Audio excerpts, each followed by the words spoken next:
Sveiki susirinkimo dalyviai ir YouTube kanalo klausytojai, mano vardas Ilja ir aš esu alkoholikas. Ir jeigu niekas neprieštarauja, pravesiu šios dienos atvirą anoniminį alkoholikų susirinkimą. Atviro susirinkimo tikslas yra supažindinti visuomenį ir kenčiančius nuo alkoholizmo žmonės su veikla ir kaip mes veikiame. Kaip sako mūsų 12 tradicija, anonimiškumas yra visų mūsų tradicijų dvasinis pamatas, todėl YouTube kanalui daromas tik garso įrašas be vaizdo ir įraše nėra minimos dalyvių pavardės. Taip pat prašau visų susirinkimų dalyvių neatskleisti kitų narių vardų ir pavardžių už šio susirinkimo ribų. Šiandien savo sveikimo patirtimi sutiko pasidalinti Tautvydas iš grupės A grupė ir tema bus nepaprasta, tai yra paprasta programa sudėtingiems žmonėms ir kaip aš sunkiai jau 12 žingsnių programa. Tai dalis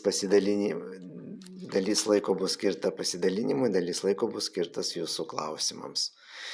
Ir labai džiugu matyti Tautvydą, kuris iš tikrųjų jau daugybę mūsų susirinkimų dalyvavo ir, sakant, yra toks dažnas mūsų susirinkimų lankytojas, tai džiaugiamės vėl jį matyti ir džiaugiamės, kad sutikai Tautvydai pasidalinti savo patirtimi su mumis. Taigi neužlaikau, žodis tau. Sveiki visi, mano vardas Tautvydas, aš vis dar alkoholikas, sakau vis dar, nes, kaip suprantat, nepasveikau, nuo alkoholizmo nėra pasveikstama, tik tai mes išmokstam gyventi programos dėka. O šią temą pasirinkau paprasta programa, bet sudėtingiems žmonėms. Taip visai atsitiktinai vakar su jūsų grupės tarnautojų šnekėjomės apie temą, čia taip netyčia buvau pagautas pasidalinimui ir šovė tokia mintis paprasta programa sudėtingiems žmonėms ir labai gerai apipasakot pavyktų, pasakojant, kaip aš pats ėjau tą programą. Kaip tikras alkoholikas sugebėjau aš ten ir susaukinėjimų prisimastyti visokiausių ir taip toliau. Gal ir pradedam pradžioj savo alkoholizmų visą eigą. Trumpai pasakysiu, kad eitų suprast, kad tikrai alkoholikas. Tai su alkoholiu prasidėjo draugystė 13 metų, tada pasivogiau iš mamos. Ten alkoholio truputį, su draugais paragavom, patiko pabūti durniems ir sugalvojom, kad reikia prieš diskotekas išgerti truputį. Ir tie išgerimai gaudavosi taip, kad truputį išgeriam, draugai į diskoteką, aš toliau ieškau. Ir paskui labai greitai man ta liga pradėjo progresuoti, 15 metų pirmą kartą atsidūriau blaivinimo įstaigoje, ten pasistengė mama, norėdama mane pagazdinti, bet man tai nepadėjo. 17 metų jau drąsiai gėriau odekoloną Trainoj ir Limon. Ten labai geras dalykas būdavo prieš einant į pamokas. Išgėriai, kvapų nėra, kvepi visas ir nieks neįtarė. Paskui pas mane mokslai nereikalingi buvo man, tai pradėjęs mokytis, aš labai staigiai mečiau mokslus, išėjau dirbti. Atlyginimas eičiau ne pinigais, kad kažką gero galėčiau nusipirkti, o viską skaičiuojama buvo alkoholiu. Todėl ir darbus keičiau kaip kojinės, tiksliau dažniau negu kojinės, nes tik pasiūlydavo truputį daugiau pinigų už darbą ir pereidavau kitur, tai nėra ką norėti, 40 metų vyras pakeitęs 62 darbovietės, o stažo pensijai turi tik tai 7 metus. Tai čia labai geras apibūdinimas gaunasi. Darbai pas mane neužsibūdavo, kaip ir minėjau, būdavo taip, kad ten padirbi kelias dienas ir jau pereini kitur dirbti. Susikūriau šeimą, bet šeima tokia gavusi, kad žmona irgi išgerianti buvo, tai jisai kišo socialinės tarnybos, vaikai buvo atimti, apgaudinėjau socialinės tarnybas su tais visokiais kodais, kad gražintų vaikus ir toliau gerdavau. Bet tokiu būdu galiausiai daėjau iki tiek, kad jau būdamas 33 metų, kaip kiti sako, Kristaus amžiaus, aš buvau benamis. Mane išmetė ir iš namų jau, ir žmona paliko, nes negalėjau su tokiu gyventi. Prasidėjo gyvenimas gatvėje, aš irgi tuo nesiskundžiau, toliau geriau ir džiaugiausi, kad niekas man netrukdys gerti. Tokiu būdu prasivalkiojau gatvėmis ilgą laiką, 6 su trupučiu metų, kol galiausiai pašlijus visai sveikatai per gėrimus, kažkokiu keistu būdu sugebėjau nueiti į karitą pasiprašyti pagalbos, į laikinuosius namus. Tenais mane pamatė socialiniai darbuotojai, išsigando, pasakė, mes tau jau nieko nepadėsim, tu čia numirsi, sako, vedam pas vienuolės, gal jos ką pagelbės. Tai nuvedė pas vienuolės, vienuolės mane priėmė tenais ir pasakė, mes tau leisim trumpai čia pagyventi, bet su vienintelė sąlyga, kad vaikščiosi pas anoniminius alkoholikus ir eisi 12 žingsnių programą. Aš tada sutikau su šita sąlyga, bet sutikimas buvo toks. Sutikau vien tik tai dėl to, kad aš norėjau kažkur prisiglausti, bent kiek atsigauti. O mintyse galvojau, dzin man ta programa, aš buvęs 18 reabilitacijų, tai galvojau, kad aš tą programą mintinai moku. Ir man nebus problemų su ta programa, bet dabar viskas ir išaiškės, kaip aš tą programą tenais nuėjęs labai gerai mokėjau. Tad ir pradėsiu tuo, kad pačią pirmą dieną mane visą tokį drebantį nuvedė pas anoniminius alkoholikus į susirinkimą. Ten susirinkimas vyko kaip tik to pastato patalpose. Nuėjęs, aš ten susigūžiau kamputyje ir tikėjausi, kad niekas manęs nematys ir kažkaip laiką prastumti. Bet nuo pirmų minučių kažkokiu keistu būdu iškrito iš ausų kamščiai ir pradėjau girdėti, kaip visi pasakoja apie mane. Iškart pradėjau stebėtis, kas čia yra, kaip jie čia pasakoja visi apie mane, nors jie manęs nepažįsta. Aš iš Birštono, šiaip jie iš Vilniaus, bet visi pasakoja apie mane. Ir taip po 4 susirinkimo pradėjau galvoti, jeigu jie manęs nepažįstantys pasakoja apie mane, gal jie irgi tą patį yra išgyvenę. Ir todėl jie žino viską. Bet jie visi labai gerai atrodė. O tas gerai atrodė, tai ir su mašinom, ir gražiai apsirengę, ir turintys darbus, ir namus, ir padėtį visuomenį. Pavydas paėmė. Pavydas tada mane paėmė, kaip jie galėjo, o kodėl aš negaliu. Ir jau po 5 susirinkimo, kai gale susirinkimo buvo skaitomas tekstas apie globą ir žmonės, kurie gali globoti, kėlė rankas.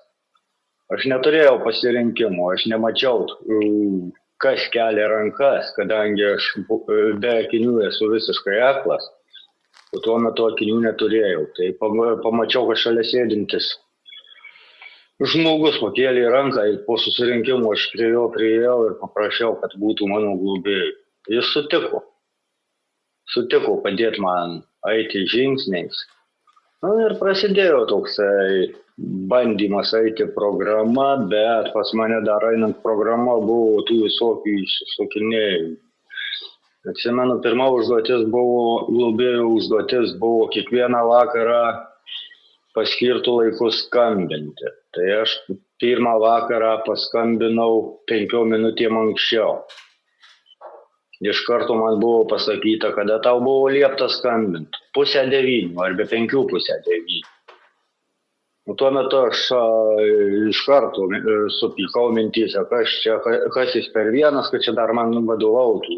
Paskambinau, tai ne, minutė į minutę. Bet paskui aš sužinojau, kad visgi šitas skambinimas minutė į minutę yra vienas iš programos veiksnių, kad mus pratinti prie disciplinos, nes visgi gerai pagalvojus visą gyvenimą būdavo taip, kad tu arba ten nueinu anksčiau, laukiu ir nervuojuosi, kodėl čia visi nesugeba ateiti anksčiau arba vėluoju nežinia kiek. Įsimintiniausias tai vėlavimas buvo toks, kad į darbo pokalbį pavėlavau ten gal 10 ar daugiau dienų ir buvau piktas, kad manęs nepriėmė į darbą. Tai kas tada gali priimti į darbą, jeigu tu visai nedisciplinuotas? Tokiu būdu pradėjus eiti programą jau man išaiškino, kad turiu skambinti minutį į minutę. Ir ką, davė man pirmą klausimyną, ėjau programą pradžioj su tokiais klausimynais. Davė klausimyną ir pasakė, knygoje yra atsakymai, turi perskaityti tą tokią nedidelę dalį knygų, pasakė nuo kur iki kur ir ieškoti atsakymus.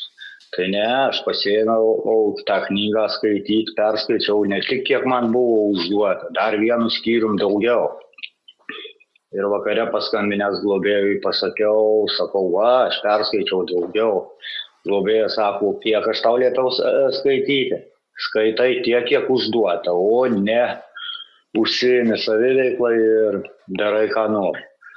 Pradėjau ieškoti, pasiėmiau tą klausimyną, perverčiau tuos klausimus. Čia galvoju, juokas, atsakysiu labai greitai. Tiek reabilitacijų buvęs, aš žinau, kaip čia atsakyti.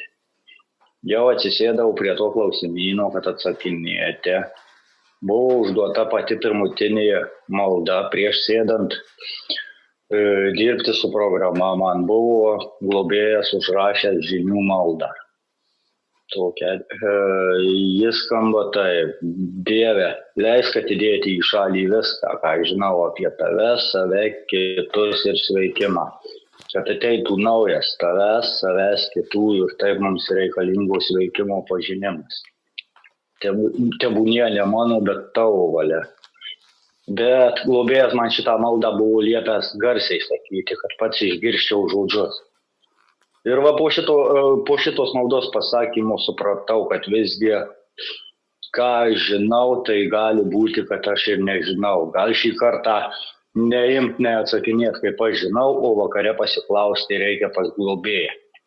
Vakare paskambinęs globėjui, sakau taip ir taip, aš buvęs daug reabilitacijų, į tuos klausimus galiu iš savo galvos atsakyti, ką iš ten girdėjęs esu. Nesako, visi atsakymai yra knygoje, turi ieškoti knygų. Liepi knygų ieškoti, ieškau knygų.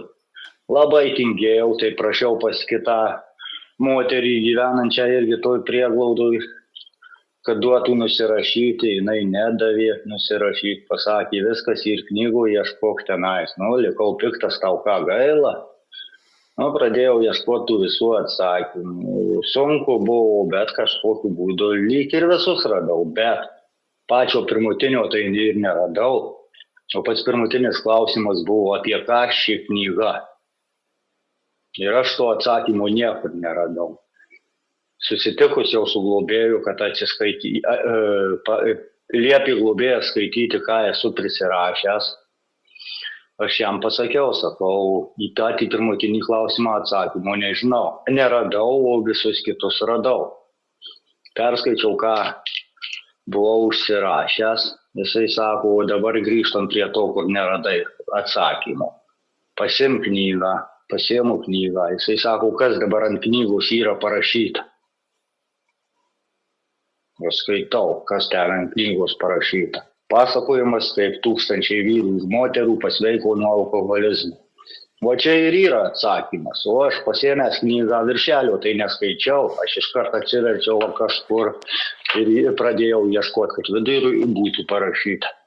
Tai vien tik tai tas mano skubėjimas, žinojimas man nieko nedavė. Paskui su tais klausimynais jau po truputį pradėjau žygiuoti pirmin, supratau, kad reikia atidžiai viską skaityti. Man buvo išaiškinta, kad tos visos svarbiosios vietos irgi yra paryškinamos tais klausimais, ką aš turiu susirasti pagal klausimyną. Nu, labai sunkiai, bet aš ne tik atrasdavau susiradavau tuos atsakymus, bet aš dar juos bandydavau pagražinti. Nu, žinot, kaip pripratęs nuo mokyklos laikų kažkada, kad reikia pagražinti, kad tau pažymį parašytų. Tai aš čia galvojau irgi kažkokį pažymį man rašys, dariau programą ne dėl savęs, bet dėl kažko. Na ir va tokiu būdu po truputį darbuojantis su programa, bandant išsisakinėti nuo tos programos, vis pastoviai pas globėją klausinėdavau, katram aš jau žingsnį, o globėjas pasakė, bus laikas sužinosi, o dabar daryk, kas tau yra sako. Nu ką, dariau, kas buvo sakoma, savo polėto, po truputį, neskubėdamas laukiau, kada jisai man pasakys, kada pasiekiau antrą žingsnį, bet jis kaip nesako, taip ir nesako, o truputį galvoju. Nu, skaitom knygą per susitikimus ir galiausiai, beskaitant knygą vieną dieną, perskaitau knygų, priėjome trečią žingsnį. Oba, galvoju, tai ką, iš pirmo iš karto į trečią? Ne, man globėjas iškart pasakė, 1, 2, 3 žingsniai, jie yra įvadiniai. Todėl jie ir knygų užima ne 2, ne 3 puslapius, o labai daug, ten apie 60 puslapių knygų jau užima. Ai ne, 58 puslapiai yra pirmieji 3 žingsniai. Nu tai, va taip ir jau. Pasiekus trečią žingsnį, po to trečio žingsnio maldos, globėjas man davė savaitę laiko poilsio. Dabar sako, apmąstyk, kai padarėm trečią žingsnį, kai visi buvo susikibę už rankų, sukalbėjom trečio žingsnio maldą. Globėjas man pasakė, dabar savaitę pailsėk ir mes pradėsime jau imtis veiksmų. Nu, bet taip susiklostė mano visi reikalai, kad tuo metu, kai jau buvom padarę trečią žingsnį, buvo Šventosios stovykla, anoniminių alkoholikų stovykla Šventojoje, ta vasaros stovykla. Ir važiavau aš į tą stovyklą su traukiniu, bet važiuojant traukiniu pradėjau pas mane galvoje suktis visokios keistos mintys. Nu, patys, žinot, užvirė tas kiniečių bendrabutis ar skalbenkėje užvirė, nu, kaip pavadinsi, taip nepagadinsi. Jau pradėjau galvoti, kurių galų aš važiuoju į tą stovyklą, jeigu čia ta stovykla vyksta prie jūros, vasara karšta, visi ten išlakstys prie jūros, niekas ten nevyks. Jau būnant netoli Šiaulių, aš jau atsistojęs buvau, jau prie durų ir buvau sugalvojęs išlipti iš traukinio Šiauliuose ir varyt gerti. Pats nesupratau, kokia jėga, bet kažkokia keista jėga visgi mane nuvedė atgal ir pasodino į vietą. Nu, čia visgi gal tas mūsų šefas iš viršaus suveikė. Nuvažiavus į stovyklą ir nuėjus į patį pirmą susirinkimą, viena moteris besidalinanti pasakė, kad svarbiausia būti sąžiningam su savimi. O tie žodžiai man labai įstrigo. Ir daugiau susirinkime aš negirdėjau nieko, kas ką pasakojo. Pats įlindau į apmąstymus ir pradėjau galvoti, tai kurių galų aš tuos visus atsakymus į klausimus, kur man duoda globėjas, gražinu tam, kad įtikti globėjui. Taigi aš darau visą tai savo, o ne globėjui. Ir atsiminiau, kaip aš globėjui atsiskaitinėdavau. Sėdam pas globėją į mašiną, globėjas man sako, skaityk, ką užsirašęs, o pats užsikuria mašiną ir važinėja per Vilnių per kamščius. Tai į ką jisai turi koncentruotis važinėdamas su manim. į tą, ką aš skaitau, ar į kelią, kad avarijos nepadaryti. Va tada man ir dašuto, kad visą tai, ką aš dariau, turiu daryti dėl savęs. O man globėjas liepia skaityti garsiai, kad aš išgirščiau, ką darau. Nu ką, grįžęs po stovyklos, susiradau visus savo tuos klausimynus ir nusprendžiau, reikia pasikartoti viską, ką dariau. Ką dariau globėjui, tai reikia pasikartoti jau dabar dėl savęs. Nu ten truko visą tai neilgai, paskui globėjas man jau davė 4 žingsnio tas lenteles, pykčių, baimės, seksualinė santykių tas lenteles. Ir dar 4 lentelė buvo padarytų žalų lentelė. Nu, ne visi globėjai duoda šitą, bet man gavosi taip, kad man kliuvo ir padarytų žalų lentelė, tai paskui tai palengvino 8 žingsnyje viską sudarinėti. Bet grįžtant prie 4 žingsnio, tai 4 žingsnyje buvo man labai sunku.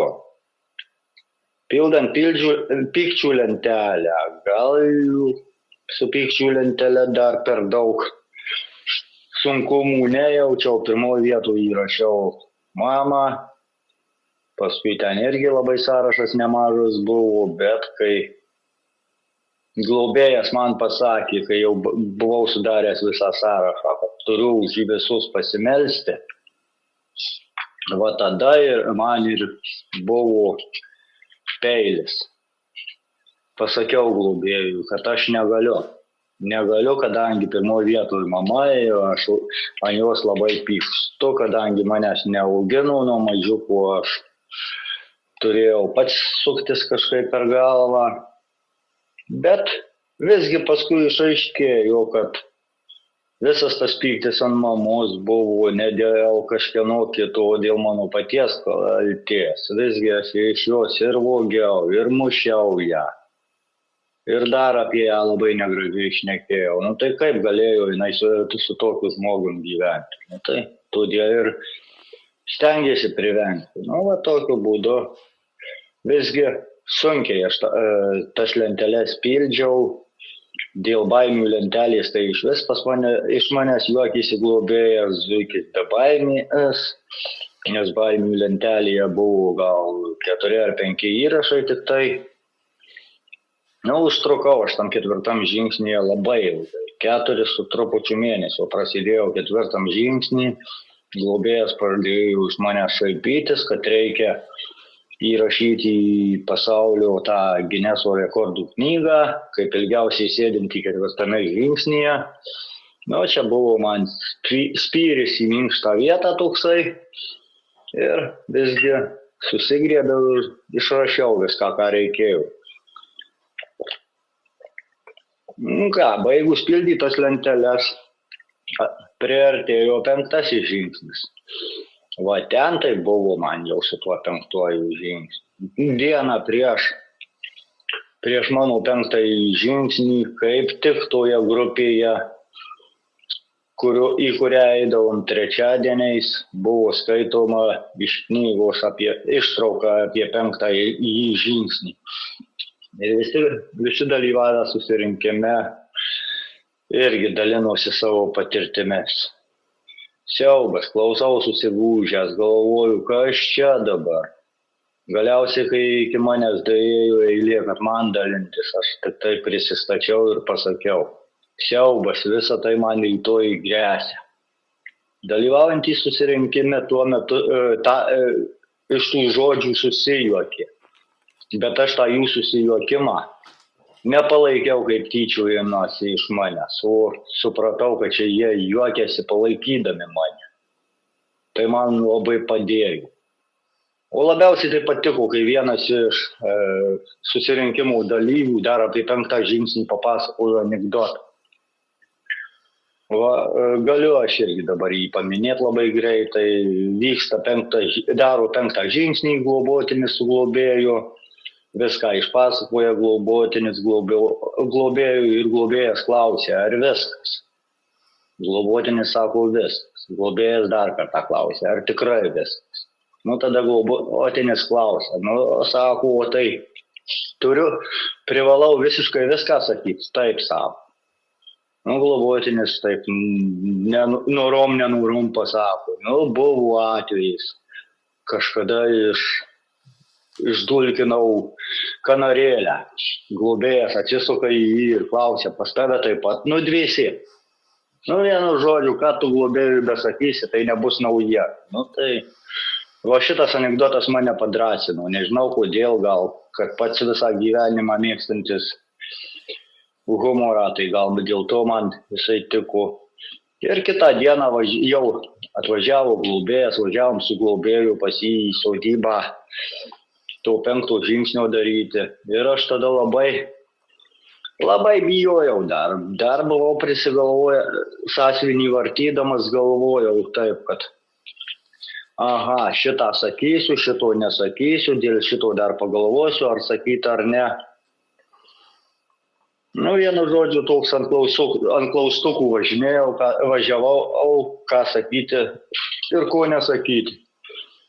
Bet pats nesuprantu, kodėl gavosi taip, kad atsiverčiau knygą ir būtent knygoje perskaičiau žodžius.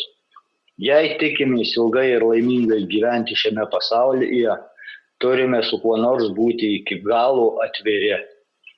O šitie žodžiai mane tikrai pastumėjo, kad reikia sakyti viską, kad nereikia mąstyti, sakyti, nesakyti. Nu ir nuvažiavus jau su globėju, pradėjau pasakoti viską, ką išsirašiau 4 žingsnį, pradėjau aptarinėti 4 žingsnį. Nebijodamas viską išpasakojau, ten išanalizavom, kiek mano nesąmonių, kiek mano visokių nesąmonių pridirbta viską. Dar bedarant 5 žingsnį man globėjas liepė pasiimti lapą ir beanalizuojant tas lenteles man jisai liepė rašyti savo gerąsias kabutėse savybės. Nu, tai ten besianalizuojant gavosi taip, kad ten ir aferistas, ir paleistuvės, nu, vienu žodžiu labai daug tų kabutėse gerųjų savybių išsirašiau, bet aš galvojau, čia jas rašausi vien tik tai dėl to, kad, nu, ant prikolų liaudiškai sakant. Nu, visgi, jau kai baigėm viską analizuoti, ką prirašęs buvau, globėjas pas mane paklausė, ar tikrai viską pasakei? Taip, sakau, tikrai viską. Ir aš jam papasakojau, kaip važiuodamas galvojau, kad ką sakyt, ko nesakyt. Ir kad paskui, kai perskaičiau tuos žodžius, kur jums ne per seniausiai skaičiau. Ir kad man tie žodžiai davė spyrį į minkštą vietą, kad ir dėl to pasakiau viską. Globėjas tada mane suprato, gerai, sako. Nepamiršk, jeigu nori išlikti blaivas, tai turi daryti taip, kaip viskas knygoj. Sakoma. Nu ką, parvežė atgal mane į prieglaudą pas vienuolės, davė užduotį ten persiskaityti iš knygos, nu, gal 2 pastraipus. Pasakė, atsisėsk, kad nieks netrukdytų tavęs ir atidžiai persiskaitytas 2-3 pastraipas.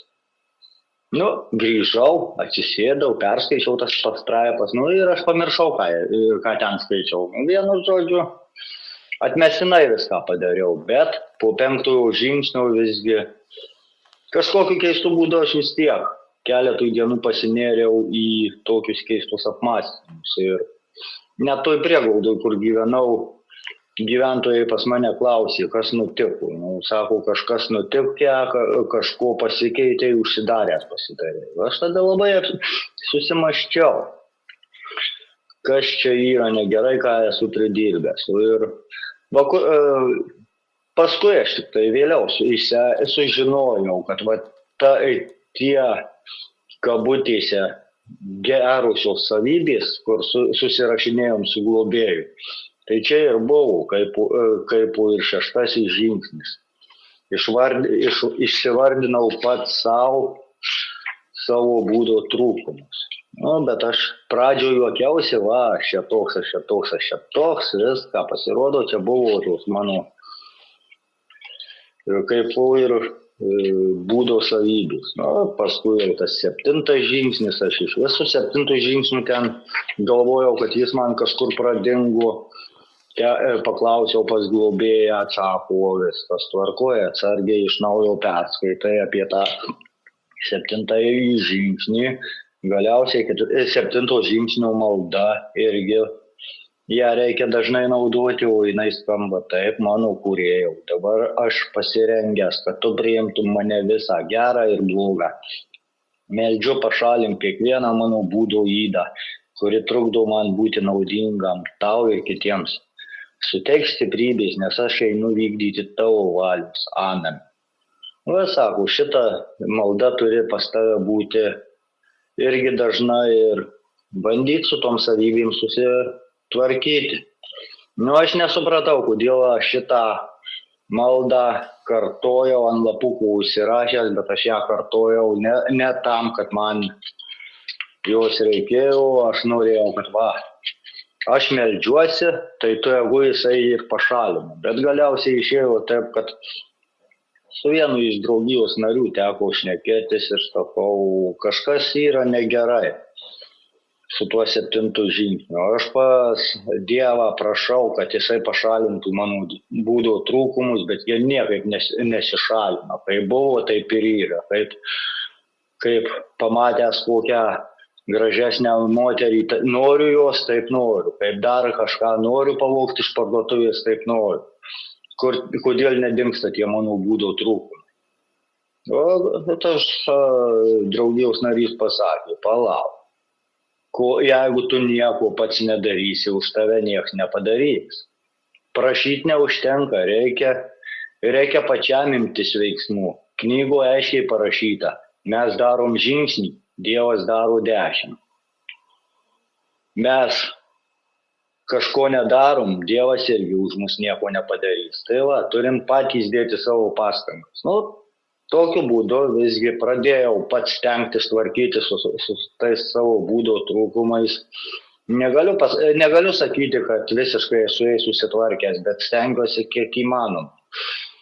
Taip 7 žingsnis kaip ir jau įsisavintas pas mane, toliau sekė 8 žingsnis. Su 8 žingsniu gavosi taip, kad paskambinau globėjui vakare, globėjas man pasakė, paimk lapą, padalink į 4 dalis ir tavo užduotis bus pirmoji skiltį įrašyti žmogų, kuriam esi kažką padaręs. Tau padės 4 žingsnio lentelės. Surašiau aš ir iš tos 4 žingsnių lentelės ir dar rašiau, ką atsiminiau papildomai. Antroje skiltyje reikėjo parašyti, kokią žalą padaryta. Irgi jau surašiau, kokias žalas padaręs viską. 3 skiltis buvo tokia. Kaip aš atlyginsiu tą žalą. Ir aš pradėjau, atsisėdau, čia jau pildyti tą 3 skiltį ir verčiu, šitas miręs, nereikia atlyginti, šitas miręs, nereikia atlyginti, šito neįmanoma, nežinau, kur jį rasti, irgi nereikia atlyginti. Vienu žodžiu, aš visą tą sąrašą taip išsišifravau, kad ten man to atlyginti labai mažai reikės. Galiausiai susitikom su globėju ir globėja sako, dabar 4 skiltis, ką iš tikrųjų darysi. Tai tose vietose, kur mirė, tai užduotys buvo arba rašyti laišką, važiuoti ant kapų, arba, kaip yra sakoma, Dievas veikia per žmonės, tai 9 irgi galima padaryti per žmonės. Tai labai paprastas dalykas. Jeigu nėra galimybės atlyginti žmogui žalos, tai gali atlikti savanoriaudamas kur nors. Aš neįsivaizdavau iš pradžių, kaip aš kažkur galiu savanoriauti. Bet vis tiek eidavau į labdaros valgyklą padėti, vis kažkas gero, vis kažkoks po truputį devintukas ir judės galvoju. Nu, iš pradžių jau į tuos savanoriavimus vien tik tai dėl to, kad čia man reikėjo. Bet galiausiai aš kaip prie jų pripratau, tai aš pamačiau, kad aš be jų negaliu. Ilgesnį laiką nenueinu kur nors savanoriauti ir man to trūksta. Tai va, tie devintukai, tai kaip knygoje įrašoma, 9 iš 10 atvejų įvyksta didžiuliai stebuklai. Tad galiu tikrai pasigirti, kad man irgi buvo daug tokių stebuklų įvykę su devintukais, nuvažiuoji su žmogum kalbėtis, kaip aš tau galėčiau atlyginti.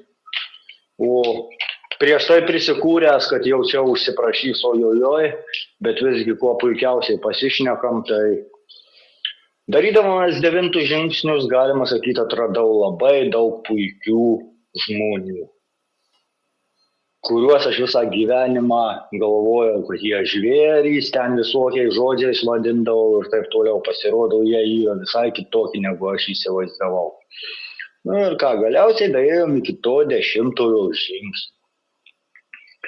O tas 10 žingsnis tai labai fainas 10 žingsnis, tai ypač ta vakarinė inventorizacija, tie 12 vakaro klausimų.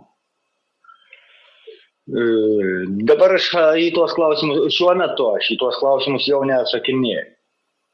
Aš kiekvieną vakarą prieš miegą atsigulęs mintyse apgalvoju dienos visus įvykius, atidžiai pramastau dienos įvykius ir tada jau mastau kaip, jeigu pagaunu save, kad kur esu nupievinęs, tada vėl grįžti 4 žingsnį, prasianalizuoji, su kuo nors išsišneki, nu ir mastai, kaip reikia atlyginti žalą ir taip toliau. Bet pradžioj 4 metų tikrai aš atsakinėjau į tuos klausimus vakarais, bet su tais klausimais man buvo taip, kad jau išėjęs iš prieglaudos, jau kai programą buvau baigęs skaityti knygą su globėju, išėjau iš prieglaudos, aš išėjau irgi į niekur, išėjau į gatvę, bet šį kartą jau negėriau. Apsistojau nakvynės namuose ir tenais kiekvieną vakarą atsisėsdavau, užsipildydavau tuos 12 klausimų vakarinių. Ir vieną vakarą galiausiai gavosi taip, kad atsisėdau, vėl atsakiau į tuos klausimus ir sugalvojau pavartyti sąsiuvinį, pasižiūrėti, kaip čia kas. Ir pamačiau, kad vos ne kiekvieną vakarą vis tą patį ir tą patį, tokie patys atsakymai. Nu, sprendžiau, kam aš čia atsakinėju į juos kiekvieną vakarą, galiu kokį kartą į savaitę ar į 2 savaitės padaryti tą inventorizaciją ir viskas bus ramu. Bet atoveiksmių neteko ilgai laukti. Nepraėjo nė savaitį, aš prisidirbau 9. Būtent tuose pačiuose nakvynės namuose. Buvo situacija tokia, kad aš buvau susitaręs anksti ryte važiuoti pas tas pačias seseris, pas kurias gyvenau kurį laiką, kol ėjau programą. Ir jau čia man ruošiantis išvažiuoti, neradau savo batų. Kažkas pasakė, kad mačiau čigonas, paėjau. Nu, ėjau, radau tuos batus pas čigoną, trenkiau į galvą tam čigonui, atėmiau batus ir išvažiavau. Bet kažkaip neramu ant dūšios. Buvo kuris laikas, jau susiradau darbą, gyvenau kitam miesto gale. Ir vis tiek man iš galvos neišėjo, ką aš čia padariau su tuo čigonu. Susitikęs vienam susirinkime globėjui papasakojau, globėjas sako, suveikė tavo skubotumas, tavo egoizmas ir taip toliau. Dabar, sako, turėsi kažkaip atlyginti žalą. Nu, tai aš iš karto prisigalvojau, kad čia jau jeigu čigonas, tai užsiprašys ojojoj. Bet visgi nuvažiavau aš pas tą čigoną į nakvynės namus, daryti 9, pasikviečiau į šoną, sakau, nu nepyk, gavus tokią situaciją, aš tada per skubotumą grėbiau tuos batus, pasikarščiavau, nes karštakosis esu. Sakau, kaip galėčiau aš tau atlyginti visą tą žalą. Iš čigonų sulaukiau žodžių tokių, man nieko iš tavęs nereikia. Ačiū, kad taip atvirai pasišnekėjai, papasakojai. Bet sako, jeigu tau negaila, atvesk man tuos batus, dėl kurių visas tas šaršalas kilo. Tu dabar jau pas mus negyveni, matau, jau tu pradedi stotis ant kojų. Gal tau jie nereikalingi? Gerai, sakau. Išsikviečiau taksi, su taksi nulėkiau, paėmiau aš jam ir tuos batus, dar ir maisto įdėjau, nuvežiau.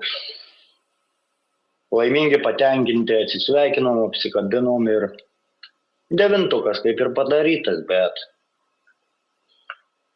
pats pirmutinis va toks įsimintinas ir buvo 9. Bet visgi nereikia dėti į stalčių tų klausimų.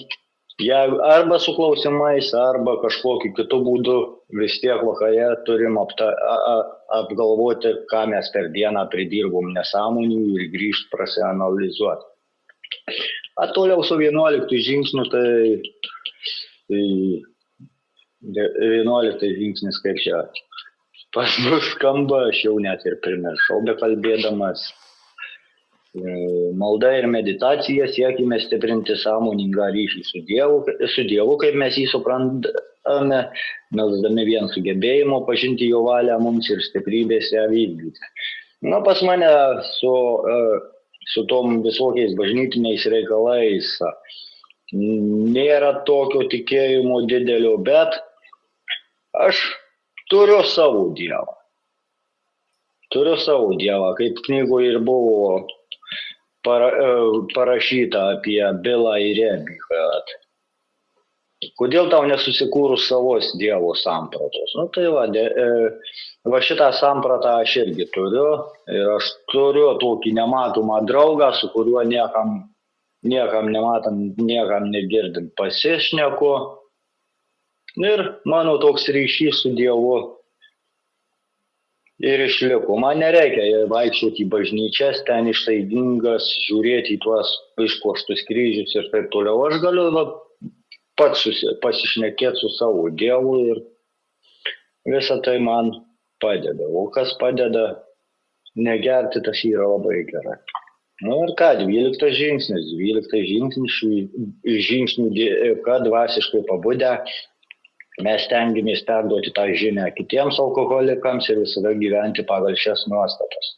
Aš negaliu sakyti, kad esu dvasiškai pabudęs. Nesu toks labai jau pribudęs, bet bandau kažkiek pribusti, stengiuosi išsilaikyti, stengiuosi gyventi pagal programą, neatsisakau padėti. Kažkada laikiau save jūsų grupės nariu, turėjau tarnystę, grupės telefonas. Tikrai buvo keletas atvejų, kad paskambina žmogus, kreipiasi pagalbos. Yra tekę pasišnekėti ir valandą, ir virš valandos su žmogum. Bet yra tekę lydėti į susirinkimus žmonės. Viskas prisideda prie 12 žingsnio šanais. Vaikštau į ligoninės, jeigu pakviečia į ligoninę, tikrai neatsisakau. Dažnai pats susisiekiu su viešosios informacijos komiteto tarnautojais, pasisiūlau eiti į ligoninę pasidalinti. Kaip ir 12 galiu pasakyti, galiu teikti, kad darau. Šiandien irgi pasidalinimas čia kaip 12 žingsnis. Tad ačiū Jums visiems už palaikymą ir ačiū, kad blaivas.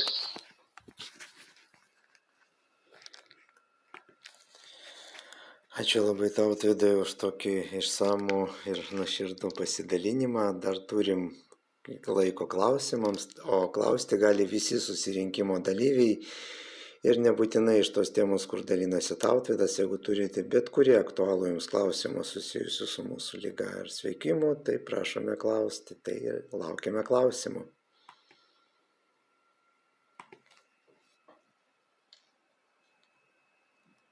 Labas vakaras, Tautvidai. Mes su tavim sveikom kartu atsijinu, aš dar tau turiu 9 žingsnį padaryti. Ir turiu klausimą tokį, kaip tu sugebėjai akis atgaivinti? Nes aš atsimenu, kaip tu atėjai į sveikimą, tu buvai be akinių ir aš labai ant tavęs pykau.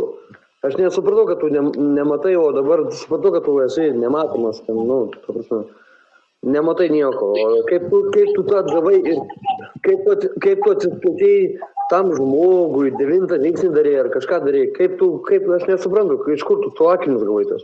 Nes matau, tokie akiniai, kad jų nenupirks Lietuvai. Oi, čia su tais akiniais vienas iš blaivybės stebuklų galėčiau pasakyti. Man blaivybė tiek davė, kad man ir akys kažkiek pasitaisė, ir su kojom problemų turėjau, plyšęs meniskas. Pats atsimeni, Aleksandrai, kad aš labai sunkiai vaikščiojau, sunkiai laiptais laipiojau. Dabar bėgu paskui autobusą.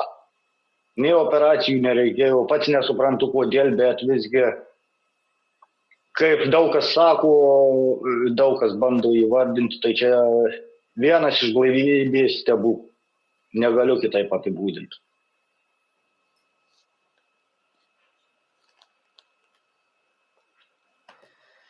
Ačiū Aleksandrai už klausimą. Laukiame klausimų. Prašom, klauskite.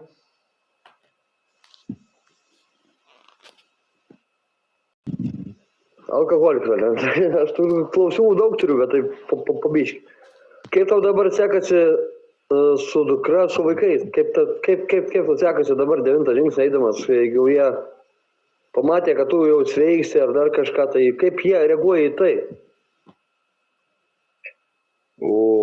Dar su vaikais pas mane santykiai neatsistatė, jau su vyriausia dukra, nes po truputį stengiamės atnaujinti bendravimą, jau su vyriausia dukra 1,5 metų, kai vyksta bendravimas, susitinkam, bet dar jaučiu, kad nesu aš pasiruošęs daryti 9 žingsnį su ją.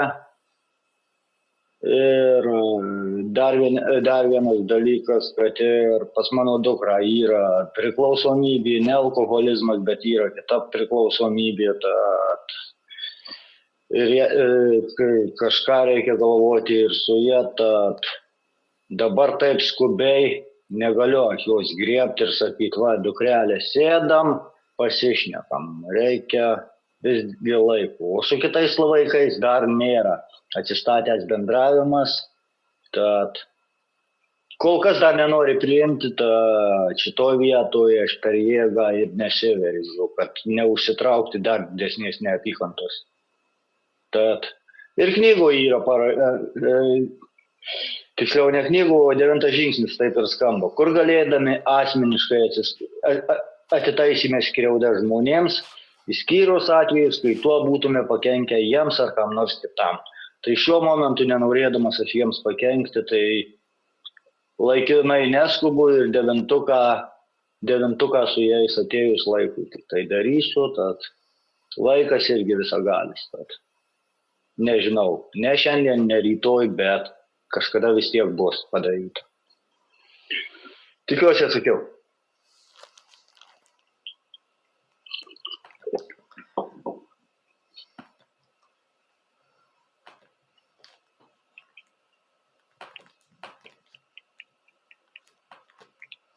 Dar turim keletą minučių, galit klausti. Tai aš tų klausimų turiu, tai ką man čia vienam uždavinėti. Gerai, gali uždavinėti, Aleksandras alkoholikas. Yra klausimas toks, Tautvidai, kaip tu eidamas programas su globėjai elgėsi, daug piktumų turėjant jo, ar kaip, aš nesuprantu, kaip tu ėjai, ar tu jį pripažinai tiesiog, koks yra, toks ir yra, viską įsakysiu, viską padarysiu, kai jis pasakė, ar buvo toks piktas ir, O, dar su globėju irgi reikės daryti dėl šito 9, nes irgi aš jo buvau, kad iki 5 žingsnio aš labai dažnai jo nekenčiau čia ir norėjau globėją keisti ir jis man visoks buvo ir asilas, ir dar visokiais kitokiais žodžiais norėdavau pavadinti, ką iš čia man įsakinėja, nuradinėja ir taip toliau. Bet visgi, po 5 žingsnio supratau, kad jisai, norėdamas man padėti, imasi būtent tokių veiksmų, kas man reikalinga, nes aš pripratęs visą gyvenimą būti toks, kad va, man viskas ant gatavo, viskas už mane padaryta ir taip toliau. O globėjas mane bandė atvesti į protą ir dabar džiaugiuosi, aš jį labai gerbiu.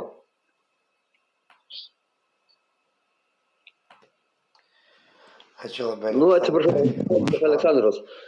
Paskutinis klausimas, Tautvidai.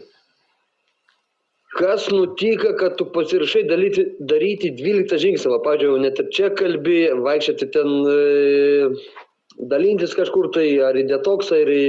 Kas nutiko? Man tai aš nesuprantu, kas tokie turėjo įvykti, kad viską padarysiu. Viską. Pripažinai pirmą žingsnį, bet ir 12 padarysiu. Galima aš pas tave paklausiu,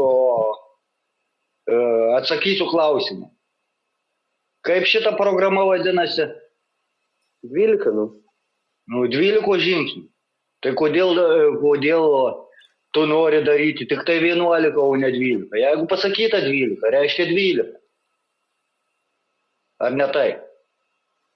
Nu, man kaip buvo pasakyti. Ne 13, ne 10, ne 2, bet visi 12. Tai va, reikia.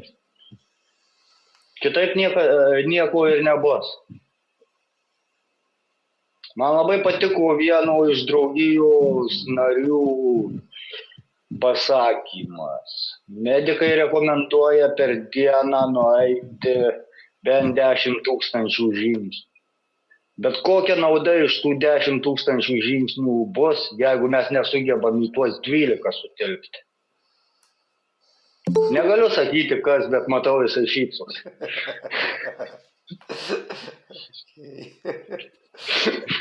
Dar Tautvidai toks juokingas klausimukas.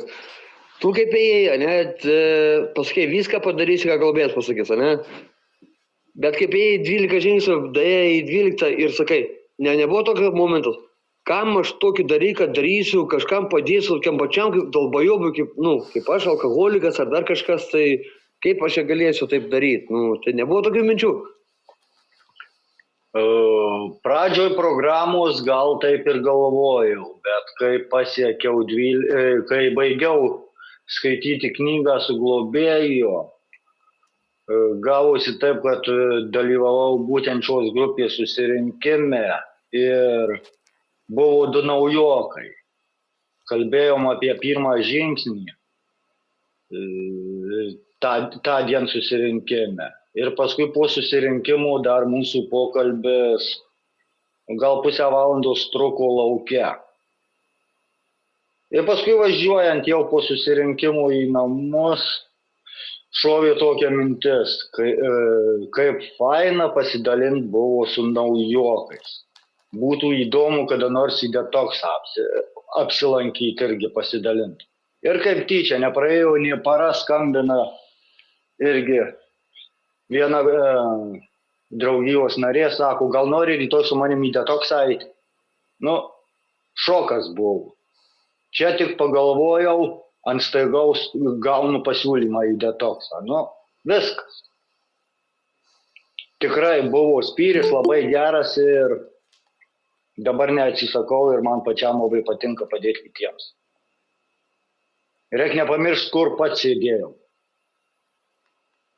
6 metai prie konteinerių, aš nenoriu grįžti ten, tai jau geriau padėdamas kitiems ir pats išliksiu blaivas. Ačiū labai, Aleksandrai, už tie klausimų. Dar turim laiko vienam klausimui, tai prašome klauskite. Kažkas pirmai bandė klausti. Galėčiau aš paklausti.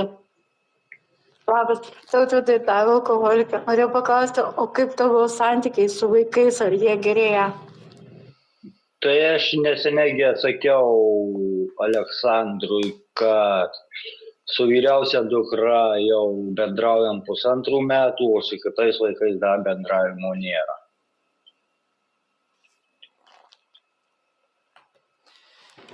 Ačiū tau, bus viskas gerai. Ok, ačiū Daiva. Nu tai dar tada vienam klausimui turim laiko, tad tau, kaip sakant, neįskaitysim laiką, tai prašom klauskit. Labas vakaras, Vitalija, alkoholikė. Noriu paklausti, Tautvydai, kiek laiko jau blaivybės turi? Ačiū. Dar nedaug. Blaivas esu nuo 22 metų kovo 24 dienos. Tai šiuo metu bus 3 metai, 9 mėnesiai ir kažkiek dienų. Dar Ačiū. 3 metų ir 10 mėnesių nieko. Ačiū. Ačiū Vitalija už klausimą. Nu, vat kaip tik mūsų laikas eina, pasibaigė praktiškai susirinkimo, taip labai greitai praskriejo, tai ačiū labai Tautvydai už tavo patirtį, už tavo nuoširdumą. Taip, jo, smagu tave matyti mūsų susirinkime. Taip pat dėkuoju visiems susirinkusiems, kad šiandien dalyvavot susirinkimą, uždavėt klausimų. Nu ir žinoma, dėkuoju YouTube kanalo klausytojams už šio įrašo klausimą ir prenumeruokite mūsų kanalą ir sužinokite pirmieji apie mūsų naujus įrašus. Taip pat visus YouTube kanalo klausytojus kviečiu dalyvauti mūsų susirinkimuose ir pasimatyti su mumis. Taigi su YouTube kanalo klausytojais atsisveikinu iki kito įrašo. Iki.